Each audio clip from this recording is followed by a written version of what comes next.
నమస్తే ఇవాళ వార్తలకు స్వాగతం. రాళ్లు కొట్టుకుంటూ బ్రతికే మా కడుపు మీద హైడ్రా కొట్టింది అంటూ కన్నీరు మున్నీరైన వ్యక్తి పండుగ పూట మమ్మల్ని ఏడిపిస్తున్నారు. మేము 40 ఏళ్ల నుండి ఇక్కడే ఉన్నాం. రేవంత్ రెడ్డికి ఓటు వేసి గెలిపించినందుకు మమ్మల్ని ఈ పరిస్థితికి తెచ్చాడు. మమ్మల్ని చంపేయండి అంటూ గాజుల రామారంలో హైడ్రా బాధితులు రాయగొట్టి 40 ఏళ్ళ ముందు రాయగొట్టి పిల్లప్పటి కొట్టుకుంటూ బతుకున్నాం సార్.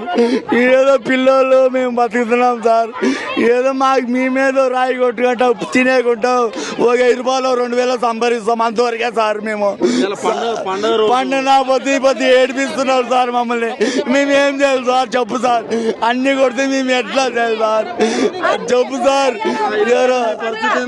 ఏం చేద్దాం? పండుగ మేము సార్ నీ ఎదురు చంపేస్తున్నాడు సార్.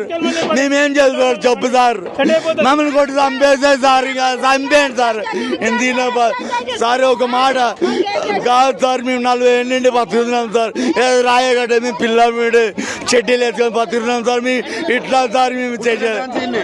పుట్టు కాలనీ తిన్నా సార్. మేము అయ్యా రాయి ఈడే ఉన్నాం సార్. మేము ఏదో కొడుకులు ఏదో కొడుకులకి మేము రాయకూడదు. ఏ రేవంత్ రెడ్డి సార్ ఏమంటే మేము ఏదో ఓట్లేసి గెలిపించడానికి ఇట్లా ఇట్లా మానవత్వం ఇట్లా ఇదా సార్? చెప్పండి సార్. మీరు రేవంత్ రెడ్డి సార్కి మేము ఒకటే మేము అంటే మేము తప్పు చేసినాం సార్ మీకు ఓట్లేసి.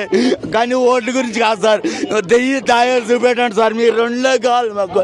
నీ ఎదురుగా మీ వీడియోలు ఎదురుగా కొట్టి చంపుతుంటే ఎట్లా సార్? మేము ఎట్లా బతకాలి సార్? చెప్పండి సార్. మీరు మేము రాయి గట్ట ఏళ్ళు పోయినాయి, అన్ని పోయినాయి సార్. మా నాయనకి అయితే 2 కాళ్ళు పోయినాయి సార్.